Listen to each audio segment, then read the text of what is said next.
மதுரையை சேர்ந்த 21 வயது கல்லூரி மாணவி, முதுகலை படிச்சுக்கிட்டு இருக்கிற மாணவி அவங்க ஒரு ஆட்டோமொபைல் மெக்கானிக். அவர் வாலிபருக்கு 25 வயசு பையன். ரெண்டு பேருமே இன்ஸ்டாகிராமில் சமூக வலைதளம் மூலமாக பழகி ரெண்டு பேருமே இப்போ லவ் பண்ண ஆரம்பிச்சிட்டாங்க. லவ் பண்ண ஆரம்பித்த பிறகு சம்பவம் நடந்த அந்த முந்தானத்து என்ன நடந்திருக்கு அப்படின்னா,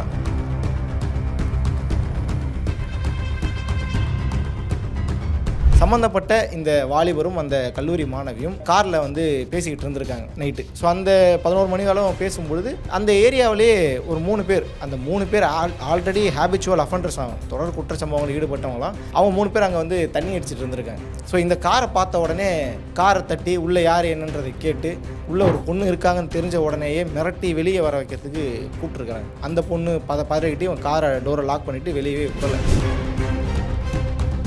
ஒரு கட்டத்தில் என்ன ஆகுதுன்னா, அவங்க கையில் கத்தி அருவாலாம் வச்சுருக்காங்க. இப்போ அந்த அளவுக்கு ரொம்ப ரவுடிசமில் ரொம்ப ஊறி போன நபராக இருப்பாங்களோ என்னவோ. காரோடைய கண்ணாடியை கத்தியை வச்சு வெட்டுறாங்க. அந்த புகைப்படங்கள நம்மளால் சமூக வலைதளங்களில் பார்க்க முடியும். கண்ணாடியை உடச்சி அந்த பொண்ணை தலையை பிடிச்சி வெளியே இழுக்கிறாங்க. இந்த பையன் என்ன பண்ணுறான், அந்த பொண்ணோட கையை பிடிச்சிட்டு வெளியே விடாத மாதிரி பண்ணிகிட்டு இருக்கான். உள்ளே இருந்து ஒருத்தன் அருவாளால் அந்த பையனையும் வெட்டியிருக்கிறான். வெட்டிட்டு அந்த பொண்ணை இழுத்துட்டு, ஏன்னா அந்த ஏரியாவே பொட்டல் காடு மாதிரி தான் இருக்கும். ஸோ அந்த காட்டுப்பகுதியில் போயிட்டு அந்த பொண்ணை அடித்து அந்த பொண்ணை நிர்வாணமாக்கி 3 பேர் கூட்டு பாலியல் வன்கொடுமை செஞ்சுருக்கிறாங்க. இந்த விவகாரத்தில் நேற்று 12 மணி அளவில் தனிப்படை அமைத்து காவல்துறை கிட்டத்தட்ட 7 தனிப்படை அமைத்து இந்த 3 பேரையும் தேடி இருக்கிறாங்க. அந்த தேடுதலுடைய விளைவாக இவர் துடியலூர் பக்கத்தில் இருக்கக்கூடிய வெள்ளக்கிணறு பட்டத்தரசி அம்மன் அப்படிங்கிற பகுதியில் இவங்க ஒளிஞ்சிட்டு இருப்பதா காவல்துறைக்கு தகவல் கிடைச்சிருக்கு.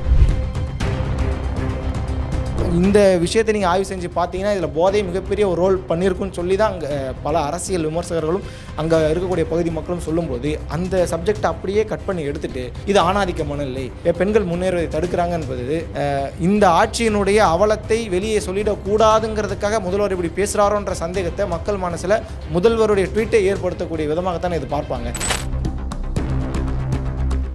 வேலை வேண்டுமா? ப்ளூ ஓஷன் இருக்கிறது. 10th 12th டிப்ளமோ டிகிரி படித்தவர்களுக்கு உணவு, தங்குமிடம், இஎஸ்ஐ, பிஎஃப், இன்சூரன்ஸ் உள்ளிட்ட சலுகைகளுடன் அனுபவத்திற்கேற்ற நல்ல சம்பளம் 15,000 முதல் 30,000 வரை. பெண்களுக்கு முன்னுரிமை. 2,000க்கும் மேற்பட்ட வேலை வாய்ப்புகள் உள்ளன. இப்போதே தொடர்பு கொள்ளுங்கள். Blue ocean. ஐத்தமிழ் நேயர்களுக்கு வணக்கம். நேற்று ஒரு சம்பவம், கோவையில் நடந்த ஒரு துயரமான சம்பவம். இப்போ வரைக்குமே பெண்களுக்கு பாதுகாப்பு இருக்காங்கிற ஒரு கேள்வி எந்த ஆட்சியாக இருந்தாலும் சரி நம்ம வச்சுக்கிட்டே தான் இருக்கிறோம். ஒவ்வொரு ஆட்சியிலும் அந்த ஆட்சியாளர்கள் சொல்லும்பொழுது எங்கள் ஆட்சியில் தான் பெண்களுக்கு பாதுகாப்பு, உங்கள் ஆட்சியில் தான் பெண்களுக்கு கஷ்டமாக இருந்தாங்க, அப்படி இருந்தாங்க, இப்படி தான் பல கதைகள் சொல்லுவாங்க. ஏன்னா இன்னி கூட அப்படி தான் சொல்லிகிட்டு இருக்காங்க. ஆனால் இந்த கேள்விக்கான பதில் இப்போ வரைக்குமே கிடைக்கலங்கிற அடிப்படையில் அதை உறுதிப்படுத்தக்கூடிய விதமாக ஒரு சம்பவம் கோவையில். மதுரையை சேர்ந்த 21 வயது கல்லூரி மாணவி, முதுகலை படிச்சுக்கிட்டு இருக்கிற மாணவி அவங்க ஒரு ஆட்டோமொபைல் மெக்கானிக். அவர் வாலிபருக்கு 25 வயசு பையன்.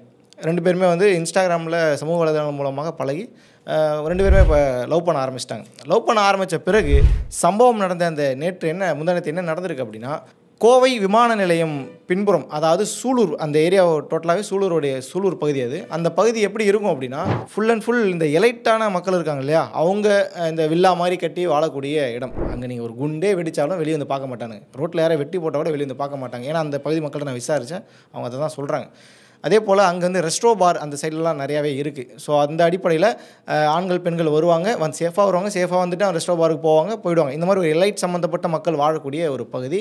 அந்த பகுதியில் சம்மந்தப்பட்ட இந்த வாலிபரும் அந்த கல்லூரி மாணவியும் காரில் பேசிக்கிட்டு இருந்திருக்காங்க நைட்டு. ஸோ அந்த 11 மணி காலம் பேசும்பொழுது அந்த ஏரியாவிலே ஒரு 3 பேர், அந்த 3 பேர் ஆல்ரெடி ஹேபிச்சுவல் அஃபண்டர்ஸ் ஆகும், தொடர் குற்ற சம்பவங்கள் ஈடுபட்டவங்களாம்.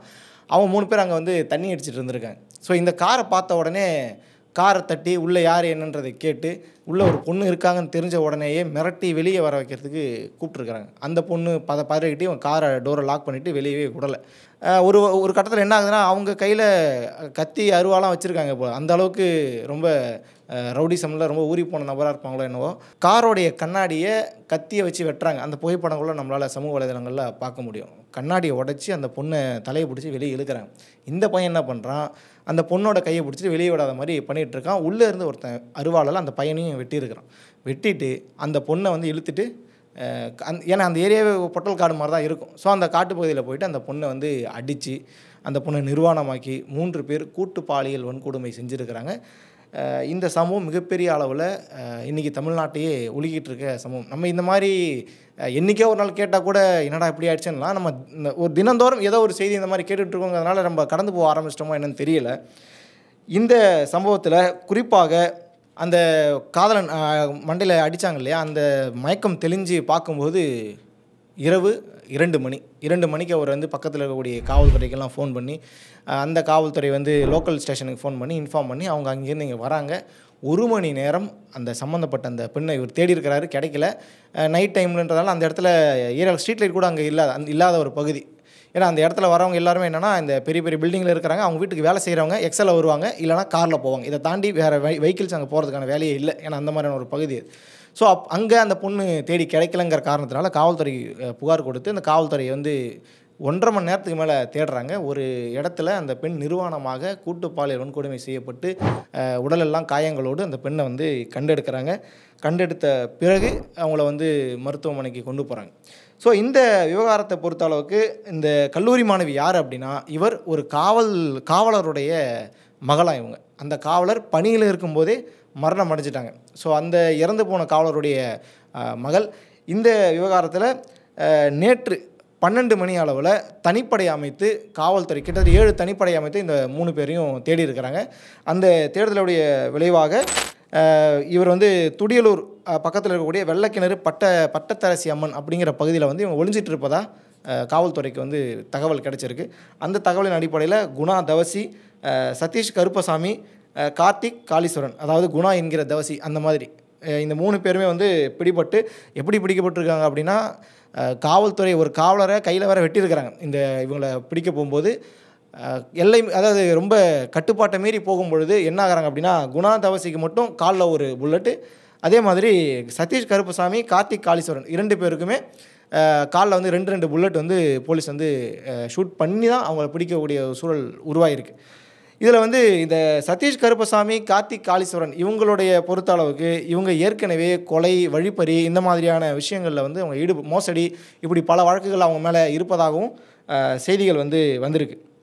ஸோ இந்த பிடிக்கிற டைமில் என்ன நடந்திருக்கு அப்படின்னா, ஸோ இந்த கைது செய்யப்பட்டவங்கள இந்த 2 பேர் ஆல்ரெடி ஹேபிச்சுவல் அஃபெண்டர்ஸாக இருக்கிறாங்க. இவங்க 15 வருஷமாகவே சிவகங்கை பகுதியில் தான் வாழ்ந்துக்கிட்டு இருந்திருக்கிறாங்க. ஸோ இப்போ இந்த விவகாரம் மிகப்பெரிய அளவில் பேசு பொருளாக மாறி இருக்கிறது.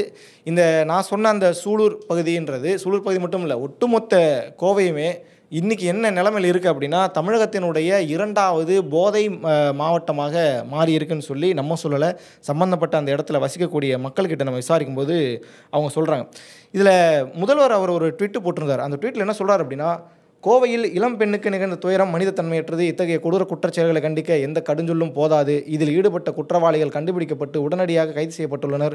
1 மாதத்திற்குள் குற்றப்பத்திரிகையை தாக்கல் செய்து அவர்களுக்கு அதிகபட்ச தண்டனை விரைந்து பெற்றுத்தர காவல்துறையினருக்கு உத்தரவிட்டுள்ளேன். மேலும் நம் மகளிர் அனைத்து துறைகளிலும் அடையும் முன்னேற்றம் தான் இத்தகைய வக்கிர மிருகங்களின் ஆணாதிக்க மனநிலைக்கு முற்றுப்புள்ளி வைக்கும் முழுமையான முற்போக்கு சமூகமாக நாம் மாறுவதற்கு வழிவகுக்கும். அதாவது எங்கே கொண்டு வந்து முடிக்கிறாருன்னா, பெண்கள் வளர்ச்சியை வந்து ஆண்கள் விரும்பலை, அதனால தான் இந்த சம்பவம் நடக்குது, ஆணாதிக்க மனநிலையில் இந்த சம்பவம் நடக்குதுங்கிற மாதிரி அவருடைய ட்வீட் வந்து இன்றைக்கி காலையில் தான் போட்டிருந்தார். அவர் உண்மையிலேயே காரணம் என்னன்னு சொல்லி அந்த பகுதி மக்கள்கிட்ட விசாரிக்கும்பொழுது, அந்த சம்மந்தப்பட்ட பகுதியில் சூலூர் பகுதியில், அதே போல் அங்கே இருக்கக்கூடிய ஏரியா சுற்றி இருக்கக்கூடிய ஏரியாக்களில் போதை நடமாட்டமும் கஞ்சா புழக்கமும் ரொம்ப அதிகமாகவே இருக்குங்கிற ஒரு குற்றச்சாட்டு நீண்ட காலமாகவே இருக்குது. இவர் சொல்வது போல் ஆணாதிக்க சமூகம், ஆணாதிக்கம் இன்றைக்கி இல்லை, அது பல 100 ஆண்டுகளாக இருந்துகிட்டு தான் இருக்குது.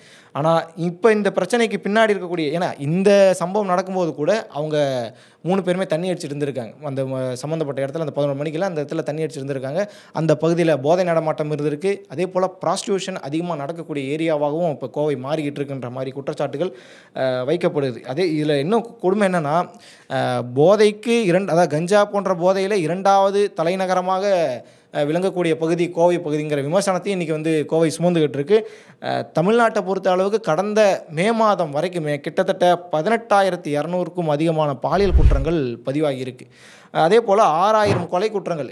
கிட்டத்தட்ட நம்ம இவர் அன்புமணி ராமதாஸ் அவர் அறிக்கையில் கொடுக்கும்போது 7,000 கிட்ட அவர் சொல்லிட்டார். இவங்க கொடுக்குற தரவு என்னென்னா 6,000 கொலை குற்றங்கள். அதே போல் 31 கஸ்டோடியல் டெத் இந்த ஆட்சியில் நடந்திருக்கு. ஆனாலும் இந்த ஆட்சியில் வந்து மக்கள் வந்து அமைதியாக இருக்கிறாங்க, அதாவது சுமூகமாக இந்த மக்களுடைய வாழ்க்கை இருக்குது, பெண்கள் பாதுகாப்பாக இருக்கிறாங்கன்ற இந்த விஷயத்தை எல்லாம் எந்த அளவுக்கு மக்கள் நம்புவாங்க, அவங்களே முதல்ல எப்படி நம்புவாங்கன்னு தெரியல. எந்த அடிப்படையில் இப்படி முதல்வரே ஸ்டேட்மெண்ட் கொடுக்குறாருங்கிறதுலாம் நமக்கு தெரியல.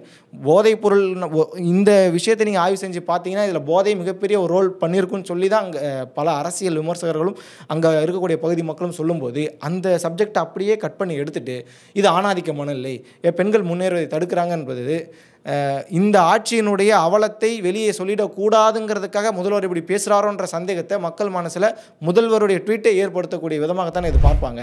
ஸோ இது எந்த அடிப்படையில் சரிங்கிறது நமக்கு புரியல. இந்த அண்ணா யூனிவர்சிட்டி விவகாரத்தில் யார் அந்த சாருங்கிற கேள்விக்கு இன்றைக்கி வரைக்குமே நமக்கு பதில் தெரியல. அதே போல் 2013 இது ஸ்ரீவைகுண்டமில் ஒரு சம்பவம் நடந்துச்சு. கரெக்டாக தாதன்குளம் அப்படிங்கிற ஏரியாவில் ரேப் அண்ட் மர்டர் வந்து சம்பவம் நடந்துச்சு. அந்த சம்பவத்தில் கனிமொழி எம்பி அவர்கள் வந்து களத்துக்கு வந்து போராடி பெரிய அளவில் அது ஒரு ஆர்ப்பாட்டமாக பண்ணாங்க. இன்றைக்கி திமுகவை சார்ந்த யாருமே இதை பற்றி பெருசாகவே பேசலையே, ஏன் அப்படிங்கிற கேள்வி இருக்குல்ல, அந்த கேள்விக்கான பதில் அவங்கள்ட்டே நம்ம விட்டுருவோம்.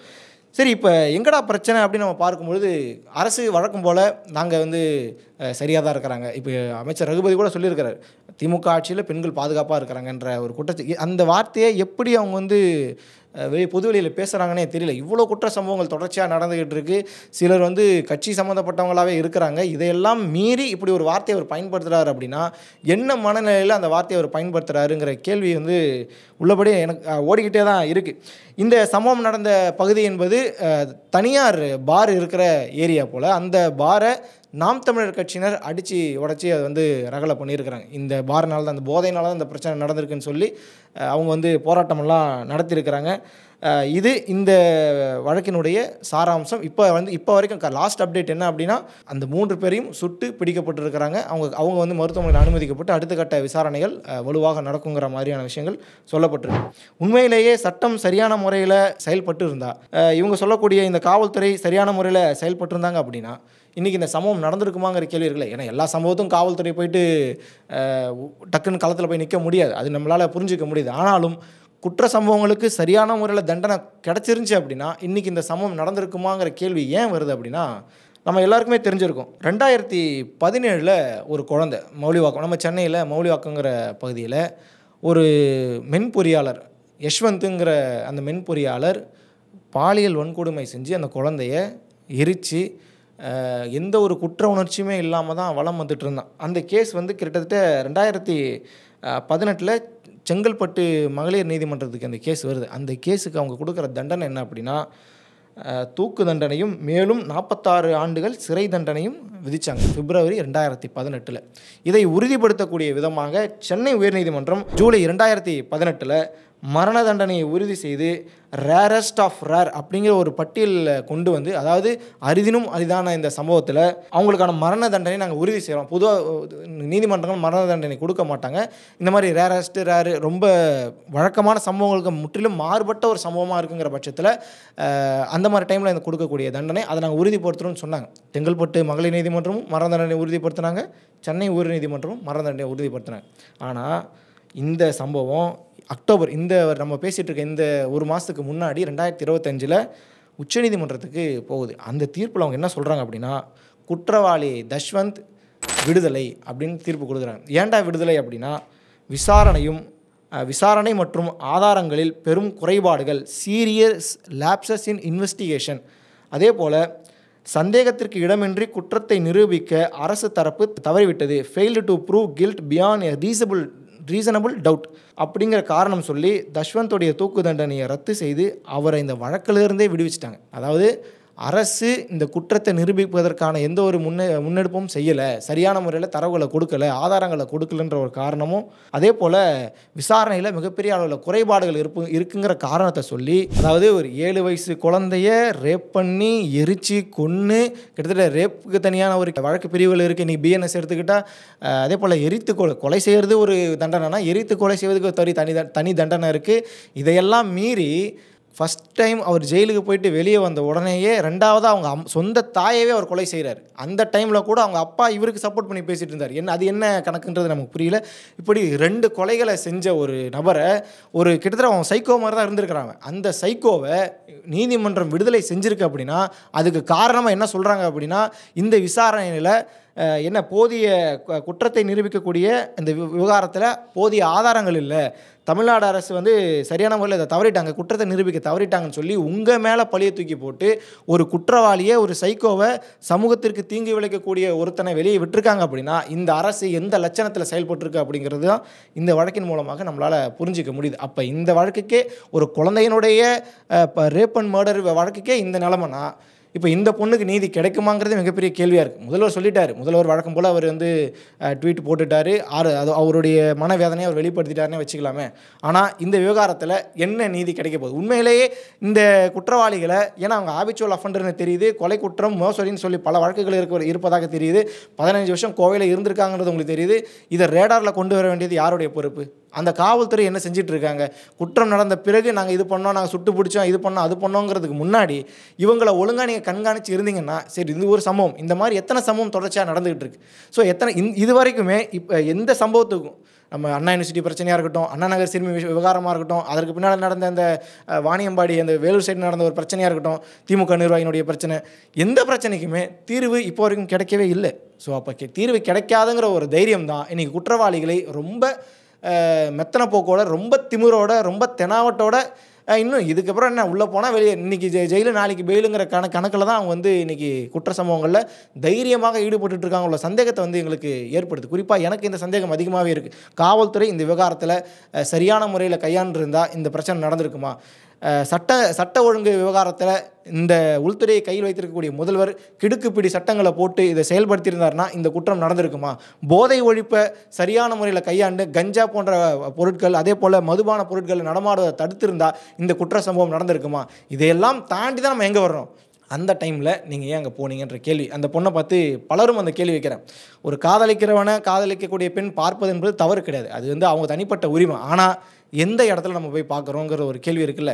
அந்த பகுதிங்கிறது ஏற்கனவே ரொம்ப ரெட் ஜோனில் வந்த ஒரு ஏரியா. அது அந்த ஏரியாவில் நீங்கள் போய்ட்டு ஒரு ஆபத்து, ஒரு அடிபட்டுடுச்சு, ஒரு மயக்கம் வந்துருச்சுன்னு யாரையும் நீங்கள் கூப்பிட்டீங்கன்னா கூட வரமாட்டாங்கன்ற இருக்கக்கூடிய ஏரியாவில் ஒரு பொண்ணை கூப்பிட்டு போகிறது எந்த வகையில் சரி? இந்த கேள்வியை, அதாவது பொண்ணு மேலே தான் தப்புன்னு சொல்லக்கூடியதையும் நம்ம ஏற்றுக்க போகிறதில்ல, அந்த பையன் மேலே தப்புன்னு சொல்ல போகிறதையும் நம்ம ஏற்றுக்க போகிறதில்ல. என்ன விஷயம் அப்படின்னா, நீங்கள் சரியான முறையில் இல்லை ஏதாவது அந்த ஏர்போர்ட்டுக்கு பின்னாடி போனதுக்கு பதிலாக கொஞ்சம் முன்னாடி இருந்தீங்கன்னா கூட இந்த பிரச்சனை நீங்கள் வந்திருக்காது. நீங்கள் உங்களுக்கு ப்ரைவேசி விரும்புகிறீங்க அப்படின்னா நீங்கள் நல்ல முறையில் நீங்கள் வேறு ஏதாவது இடத்துல கூட நீங்கள் பார்த்துருக்கலாம். அந்த இடங்கிறது ரொம்ப சேஃப் ஜோன் இல்லாத ஒரு ஏரியா. அந்த இடத்துல கூப்பிட்டு போயிட்டு இப்படி பண்ணிட்டாங்க, ஏன்னா ஆல்ரெடி பண்ணக்கூடிய ஏரியாவில் தான் நின்றுட்டு இருக்கீங்க, அந்த இடத்துல போய் பண்ணிட்டாங்கன்னு சொல்வது என்பது அந்த உள்ளபடியே அந்த குடும்பம் எப்படி இதை ஏற்றுப்பாங்க, இந்த சமூகம் இதை எப்படி அணுகுங்கிறதெல்லாம் ஒன்றுமே புரியல. இப்போ அந்த பொண்ணு ஏன் அப்படி போச்சுன்ற கேள்வி நம்மளால் வைக்க முடியல. அந்த பையன் அதை கூட்டு போனான்ற கேள்வி வைக்க முடியல. ஒழுங்காக நீங்கள் இப்போ எவ்வளோ ஏரியா இருக்குது, அதுவும் கோவை இப்போ இருக்கிற காலகட்டத்தில் என்ன நிலமையில் இருக்குன்னு சொல்லி ஒவ்வொரு குடும்பமும் பொம்பளை பிள்ளை பெற்றாலும் சரி, ஆம்பளை பிள்ளை பெற்றாலும் சரி, வயிற்றில் நெருப்பு கட்டிட்டு தான் இங்கே இருக்கிறாங்க.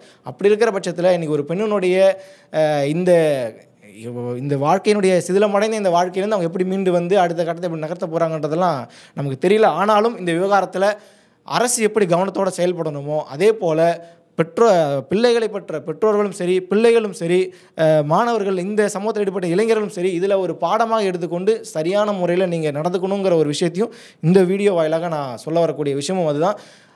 வழக்கம் போல் இது ஆணாதிக்க சிந்தனை, பெண்கள் மேலோங்கிறதால ஆண்கள் பிடிக்கல, அந்த மாதிரி காரணத்தெல்லாம் விட்டுட்டு போதையை எப்படி ஒழிக்கலாம் அப்படிங்கிற விஷயத்தை ரொம்ப எப்படி சொல்கிறது, இதை விட எப்படி நம்ம தீர்க்கமாக சொல்கிறதுன்னு நமக்கு தெரியல. இதை கவனத்தில் கண்ணும் கருத்துமாக இந்த விஷயத்தை கையாள வேண்டிய ஒரு சூழல். ஸ்கூல் படிக்கிற பசங்கள்ட்டலாம் இன்றைக்கி கஞ்சா கிடைக்குது, ஸ்கூல் படிக்கிற பசங்கள்ட்டலாம் இன்றைக்கி மெத்து கிடைக்குது, ஸ்கூல் படிக்கிற பசங்கள்லாம் எனக்கு ஸ்டாம்பு கிடைக்குது. இதெல்லாம் எப்படி எங்கே உங்களுக்கு கொண்டு சேர்க்குறாங்க? இந்த செயின் லிங்க் எங்கே போய் முடியுது? திடீர்னு பார்த்தா ஆந்திராலேருந்து வருதுன்றாங்க, திடீர்னு பார்த்தா அதோ நார்த் இந்தியாவிலேருந்து வருதுன்றாங்க. வருதுன்னு சொல்கிறீங்களே, உங்களுக்கு வருதுன்றது உங்களுக்கு தெரியாதா? உங்களுக்கு தெரியாமல் தான் இங்கே சேல்ஸ் நடக்குதா? சென்னையில் பல இடங்களில் இன்றைக்குமே போதை பழக்கத்தில் பல இடங்களில் கஞ்சா விற்பனை நடக்குது, அமோகமாக நடந்து வருதுன்ற பத்திரிகையான செய்திகள்லாம் வெளியே வருது. இதெல்லாம் உங்களுக்கு தெரியாதா? அப்போ உங்களுக்கு தெரியாமல் தான் நடக்குது அப்படின்னா எதற்கு காவல்துறை? இல்லை உங்களுக்கு தெரிஞ்சு நடக்குது, எங்களுடைய கண்ட்ரோலில் தான் எல்லாம் பார்த்துட்ருக்கோம் அப்படின்னா நீங்களும் குற்றவாளிகள் தானே அப்படிங்கிற கேள்வி வருதில்ல. இந்த கேள்விகள் இப்படி நம்மக்கிட்ட பல கேள்விகள் தான் இருக்குது. அந்த கேள்விக்கான பதிலே இப்போ வரைக்கும் நமக்கு கிடைக்கல. இந்த விவகாரத்தில் என்ன மாதிரியான பதில் கிடைக்குது அப்படிங்கிறதையும் நம்ம பொறுத்திருந்து பார்க்கலாம். நன்றி.